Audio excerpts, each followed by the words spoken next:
रजाधिराज सद्गुरुनाथ श्री काड़ सिद्धेश्वर महाराज की जय। अभी देखिए, हमारे ये पालनहार विष्णु, ये तो प्रेम की देवता है। और ये त्रिदेव जो है, तो शिवशंकर कैसे है? शिवशंकर ज्ञान की देवता है। तो देखो, ज्ञान और प्रेम ये दोनों हमेशा साथ में ही चलते हैं। तो एक समय की बात है, ये पुष्पदंत गंधर्व जो है ना, वो क्या करते थे, एक शिवभक्त राजा के बगीचे में जाते थे और वहां से अच्छे अच्छे फूल चुरा के लेके जाते थे।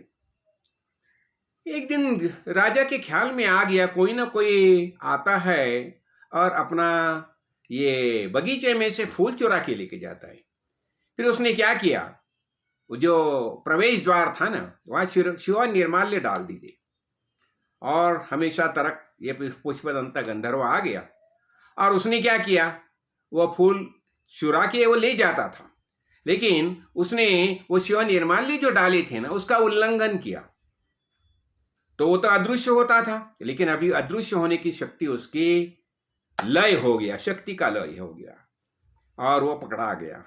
और फिर पकड़ा गया तो फिर राजा ने उसे, ठीक है, अभी उसे राजा का हिसाब से उसे दंड तो देना ही चाहिए। और ये जो शक्ति थी पुष्पदंत गंधर्व की, अदृश्य होने की शक्ति थी, तो वो पुनः प्राप्त करने के लिए पुष्पदंत गंधर्व ने क्या किया, उसने ये शिव महिम्न स्तोत्र का गान किया है। और वो स्तोत्र में उसने क्या किया, और एक बताया है, उसमें एक बहुत बहुत कुछ बात यह है।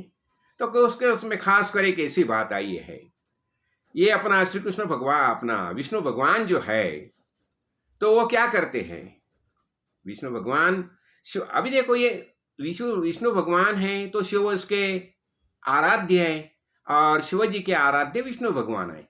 हम वो बताते हैं ना, शिवश्च हृदय विष्णु और विष्णुश्च हृदय शिव, यानी दोनों एक ही सही के हैं। तो अभी उसने 1000 कमल ये करने का ये निर्णय लिया था। तो हो गया, एक एक एक एक उनकी पूजा तो चल रही है, पूजा तो चल रही है। हाँ, तो पूजा चल रही है, तो वहां एक कमल कम हो गया। तो उसने क्या किया, अपना आंख जो है ना, तो 1000वां कमल करके वहां अपना आंख अर्पण किया। यानी क्या, देखो, आंख यानी क्या है, ये प्रेम की देवता है, विष्णु भगवान प्रेम की देवता है। तो उसने शिवजी की पूजा करते समय अपना आंख यानी क्या है, प्रेम समर्पण किया, प्रेम समर्पण किया। तो अभी क्या होता है, देखो, इसलिए जब ही अभी हम देखते हैं ना, ये महापुरुष, ज्ञानी महापुरुष है ना, वो रुक्ष और शुष्क नहीं चाहिए। ज्ञान, देखो, ऐसा माना जाता है कि ज्ञान ये हमेशा रुक्ष और शुष्क होता है, लेकिन ऐसा नहीं है। मैंने देखा मेरे गुरुजी काड़ सिद्धेश्वर महाराज, वो तो क्या, वो तो उनका प्यार तो कुछ अलग ही प्यार था। वो ज्ञान के तो ये तो मही थे, ज्ञान के बारे में कुछ आशंका है नहीं, साक्षात परब्रह्म परमेश्वर यही हम मानते हैं उन्हें। ज्ञान की देवता थे, साक्षात शिवजी थे हमारे लिए, और उनका प्रेम तो हमने अनुभव किया है। तो क्या होता है, देखो, जो ज्ञानी होता है ना, तो ज्ञान में जब भी प्रेम का प्रभाव रहता है ना, तो एक बढ़िया मजा आती है, मजा आती है। और ज्ञानी महात्मा क्या करते हैं, उन्हें संपूर्ण विश्व जो है एक ही परिवार है, ऐसा उनका भाव रहता है। और हम तो मानते हैं ना, ये ज्ञानी जो है ना, हम तो गुरु जी के बारे में तो क्या, हमारे दादाजी नानाजी ऐसा ही समझो। हमारे सब बच्चे थे ना, बिटिया बिटिया, तो उन्हें बाप्पा करके पुकारते थे। यानी जैसे नाना जी को पुकारा जाता है, दादाजी को पुकारा जाता है, और वही भी सबके ऊपर वैसा ही प्यार करते थे। तो देखो, और देखो अभी, और ये जिस विष्णु भगवान की पूजा करने वाले होते हैं वैष्णव, हाँ, और शिव जी की पूजा करने वाले होते हैं शैव। लेकिन वास्तव में ये शैव और वैष्णव ये दोनों अलग है ही नहीं ना। तो हम क्या देख रहे थे, हमें ज्ञान में प्रेम का भाव देख रहे हैं।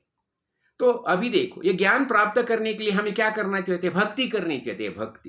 भक्ति यानी प्रेम, बताए ना, सात्वस्मिन परम प्रेम रूपा अमृत स्वरूपाच लब्ध्वा पुमान सिद्धो भवति तृप्तो भवति अमृतो भवति।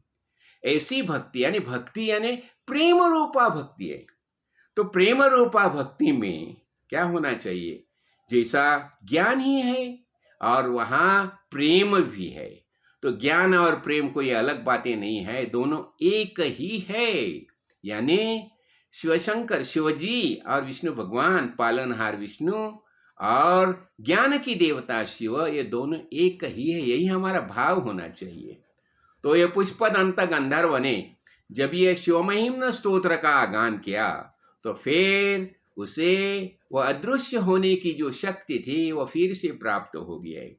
तो ये हमने क्या देखा है इसमें, जो ये कथा में बताया जाता है विष्णु भगवान ने 1000 कमल तो उनसे बहाना है, ये करना है, अर्पण करना है, एक कम हो गया। देखो ये सब कथाएं होती है ना, उसका सार हमें लेना चाहिए, सार हमें लेना चाहिए।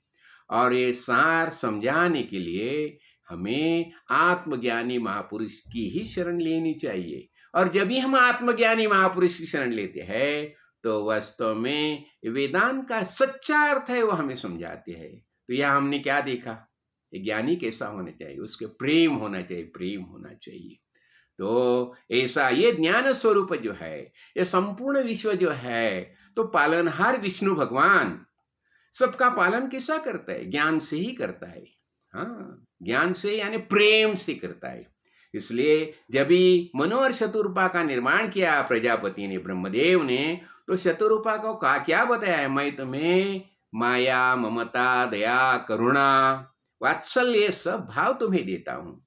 और मनु को बता दिया मैं तुम्हें सब प्रकार की संरक्षण करने की शक्तियां देता हूं।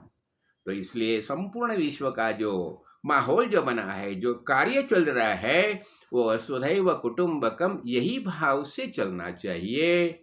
एक ही परिवार है, यही भाव से चलना चाहिए। जय कार्ड सिद्ध, जय कार्ड सिद्ध, जय।